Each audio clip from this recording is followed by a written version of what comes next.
Sri Lanka is a predominantly Sinhalese Buddhist country. That means over 70% of the population belongs to Sinhalese. Of course, we allow in this country all other religions and all other ethnic groups to live in harmony. But unfortunately, during last couple of years, we have observed that there are number of forces operating in the country which will bring social division. And we have identified halal certification process as well as Islamic banking in this country will definitely bring social division. And Buddhabala Sena's organization is working towards the development of a society where all ethnic groups, all religious groups should have equal rights and should enjoy equal freedom.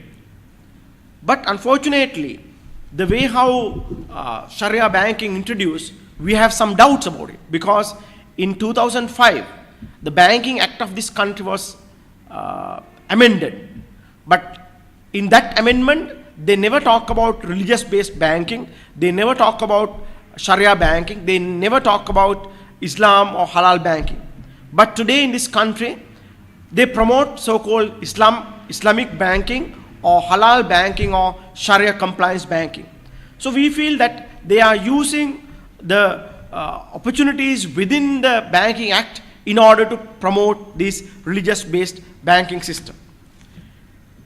We definitely understand that there is a big threat to Sinhalese Buddhists through different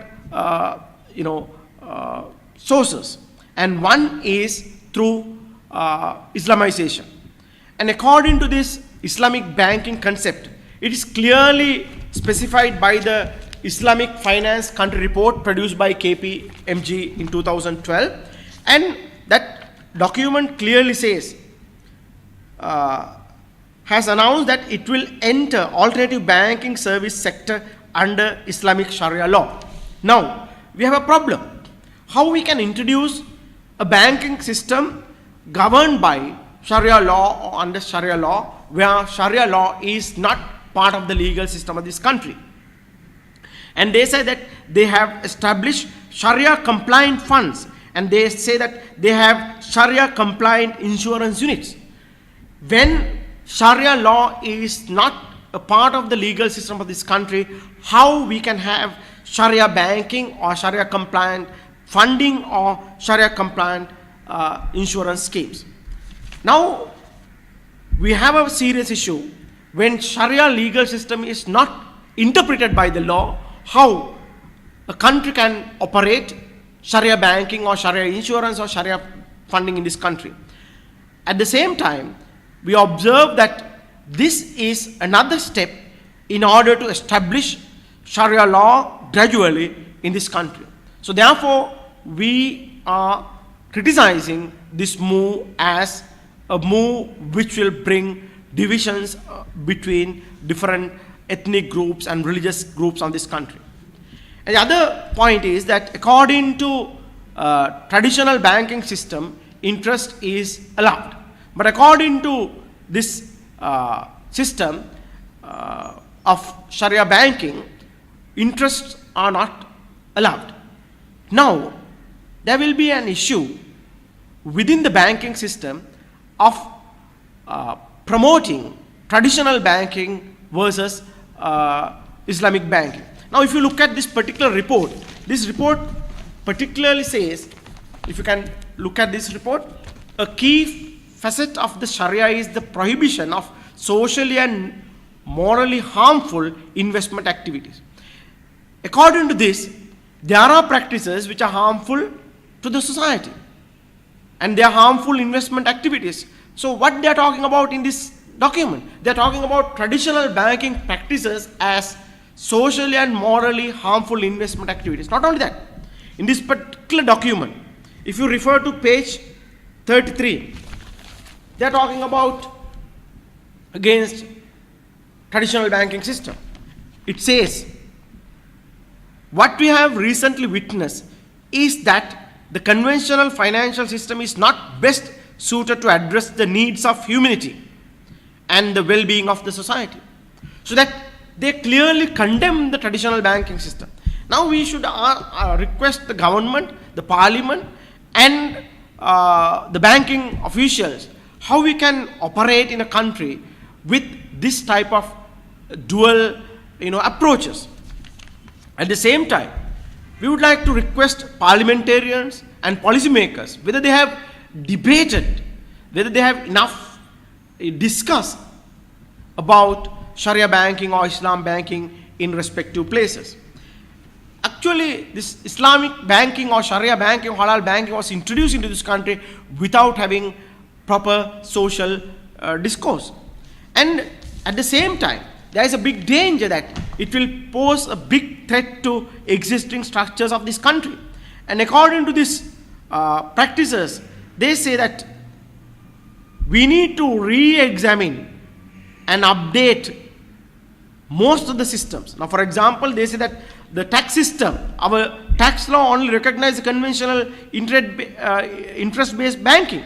So therefore, they want tax system to be updated. Not only that, they say that tax system of this country, legal system of this country, education of this country, accounting standards, and all should be changed to suit the Sharia banking. That means if Sharia banking or this Islamic banking is based on Sharia law, then our banking system should be based on Sharia law. Then tax system should be updated to support Sharia law. Then the legal system should be updated to support the Sharia law. Then the education system should be updated to support the Sharia law. Not only that, even the accounting standards should be updated. So therefore, they gradually try to bring Sharia law as a part and parcel of this society. Not only that, they are going to influence all government mechanisms on this. They say that Sharia compliant investment instrument is issued by the state, and they further says that there is a pressing need to develop Sharia compliant alternatives to the treasury bills, treasury bonds, government debentures, etc.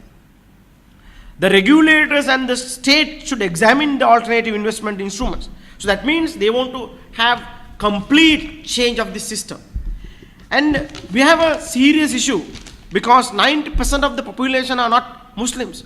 So they try to influence non-Muslim population, majority population, through these changes. And at the same time, there is a tendency that they want to establish separate Sharia counters in banks and to allow only Muslims to work in these bank sectors.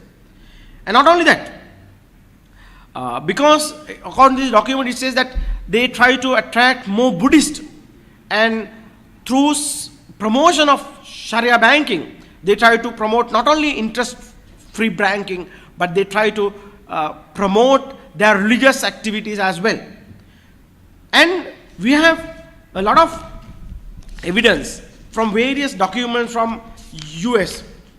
Actually, according to this document published in US, they say that understanding Sharia law is integral to understanding the dangers of Sharia compliant finance.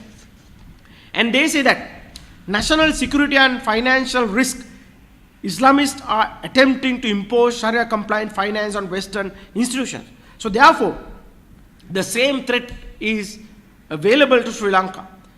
Through Sharia's compliant financing, they try to legitimate and institutionalize Sharia law.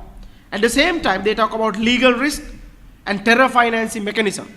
There are evidence from these sources that some of the Islamic funding or Islamic financial systems supported certain charities, and those charities had link with terrorist groups. So therefore, we believe that all peace-loving people in this country, Buddhists, Hindus, Christians, even Muslims, should look into this matter very seriously, and government of Sri Lanka, Central Bank of Ceylon, Central Bank of Sri Lanka, and even the state intelligence should look into this matter very seriously and to take necessary actions in order to avoid promoting religious based banking systems in this country.